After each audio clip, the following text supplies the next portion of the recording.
Bom dia, gente. Meu nome é Micail, sou estudante do 4º ano do curso de Direito aqui na PUC Campinas e venho através desse vídeo mostrar para vocês o meu trabalho de conclusão nessa prática de formação em engenharia financeira. O meu trabalho vai falar sobre o mercado de opções. Escolhi esse tema porque atualmente eu trabalho num banco de investimento, sou estagiário no departamento jurídico, na equipe de derivativos, então acabo que lidando quase que diariamente com opções. E como eu não sou da área, sou da área jurídica, acho importante conhecer um pouco o lado técnico, o lado econômico, financeiro desses instrumentos. Nesse trabalho eu vou falar especificamente sobre o mercado de opções. Tentei trazer um pouco do que eu vejo no dia a dia, um pouco do que é a prática de mercado quando se fala em opções no Brasil. E espero que vocês gostem do meu trabalho. Se vocês tiverem alguma dúvida, nós podemos falar ao final da apresentação. Obrigado. Conforme mencionado no meu vídeo de apresentação, o meu trabalho de conclusão dessa prática de formação em engenharia financeira é sobre mercado de opções. Inicialmente eu trouxe um conceito de opção para que nós possamos começar a delimitar o nosso objeto de estudo. Nesse conceito que eu trouxe para vocês, ele vai definir como opção a operação que proporciona ao comprador, mediante o pagamento de um prêmio, o direito de comprar ou vender um ativo no futuro por um preço de exercício, e ao vendedor a obrigação de vender ou comprar tal ativo caso o comprador exerça seu direito. Alguns termos mencionados aqui, como prêmio, preço de exercício, nós vamos ver com mais calma no decorrer dessa apresentação. O que eu acho importante agora é nós entendermos qual é a lógica da operação de opção. O intuito do comprador, quando ele compra uma opção, é poder travar um preço de exercício futuro de um determinado ativo que ele tem direito em adquirir no futuro. Não necessariamente ele precisa adquirir o ativo hoje. Então, muitas empresas utilizam a opção como uma forma de proteger o seu budget, o seu orçamento, de eventuais oscilações de mercado. Uma coisa que eu acho importante mencionar, eu até grifei essas palavras aqui, é a visão que nós temos que ter das duas pontas da opção.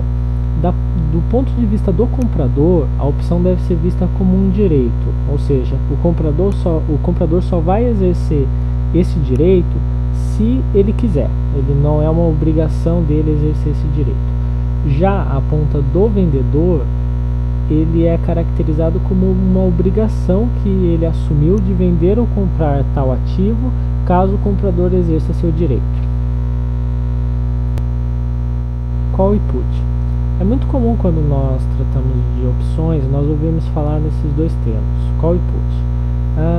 A call nada mais é do que a opção de compra, ou seja, aquela opção que confere ao seu titular o direito de comprar os ativos objetos ao preço de exercício. Já a put é a opção de venda, ou seja, aquela que confere ao seu titular a obrigação de vender os ativos objetos ao preço de exercício. Aqui cumpre ressaltar que você pode tanto comprar uma call e vender uma call, como comprar uma put e vender uma put. Opções americanas e opções europeias. Quando nós tratamos dessas duas modalidades de opções, na verdade nós estamos nos referindo à forma como elas são exercidas. A opção americana, ela tem como característica principal poder ser exercida a qualquer momento da vigência da operação, do período de vigência da operação. Então, o comprador pode exercer o seu direito em qualquer data até a data de exercício. A opção europeia, por sua vez, ela somente poderá ser exercida na data de exercício pactuada entre as partes. Preço de exercício. O preço de exercício de uma opção é o preço pré-determinado que as partes pactuam no momento da contratação da operação, ou seja, é o valor pelo qual as partes acordam em vender ou comprar o ativo na data de exercício. Prêmio. O prêmio é o valor pago pelo comprador ao vendedor para aquisição do direito de comprar ou vender o ativo pelo preço de exercício na data pactuada. Vencimento de opções. Conforme já foi falado anteriormente nesse trabalho, para que se possa caracterizar como se dará o vencimento de uma opção, é necessário verificar de que tipo de opção nós estamos falando. No caso de uma opção americana, o vencimento pode se dar em qualquer momento dentro do período de vigência da operação, ou seja, o comprador tem a prerrogativa de escolher em que data, dentro do período de vigência, ele quer exercer o seu direito de opção. Já a opção europeia, o vencimento se dará exclusivamente no dia de vencimento pactuado. É importante frisar que no caso dos contratos das opções negociadas no âmbito da BMF-Bovespa, por se tratarem de contratos padronizados, os vencimentos ocorrem mensalmente na terceira segunda-feira do mês.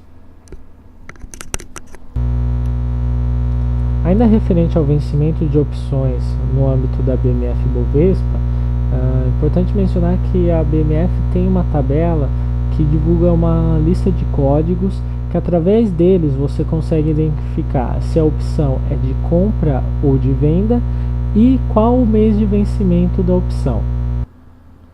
Código de opção. Já que estamos tratando de opção, acho importante conhecer como é montado o código de negociação da opção na BMF-Bovespa. No caso aqui, nós pegamos o exemplo de Petrobras, uma opção da Petrobras. Os 4 primeiros dígitos referem-se à empresa emissora. O dígito seguinte refere-se ao mês de vencimento. No caso aqui, H significa a opção de compra com vencimento em agosto. Por fim, os 2 últimos números referem-se ao preço de exercício da opção. Precificação de opções.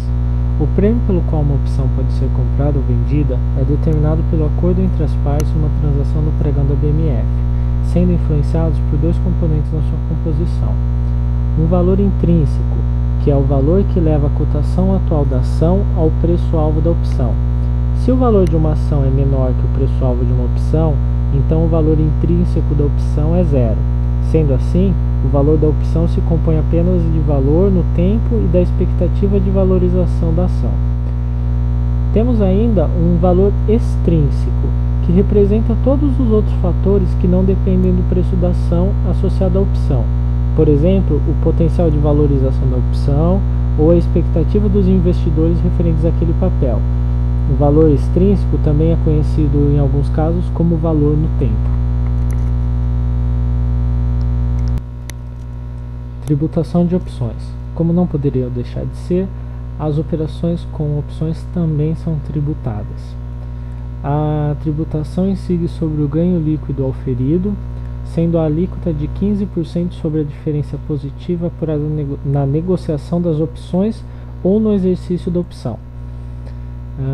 Além disso, a responsabilidade do recolhimento é do contribuinte, e o imposto deve ser apurado em períodos mensais e pago até o último dia útil do mês subsequente. Bem, pessoal, era isso, meu trabalho. Espero que todos tenham gostado e que sirva de pontapé para os que pretendem prestar a prova de agente autônomo da Ancor, CPA 10 ou CPA 20. Além disso, gostaria de fazer alguns agradecimentos. Em primeiro lugar, ao professor Braga pelas orientações e pelas aulas dadas, aos meus colegas da prática de formação e aos funcionários da PUC Campinas que propiciaram a nós essa prática de formação. Era isso, me coloco à disposição para eventuais dúvidas. Obrigado.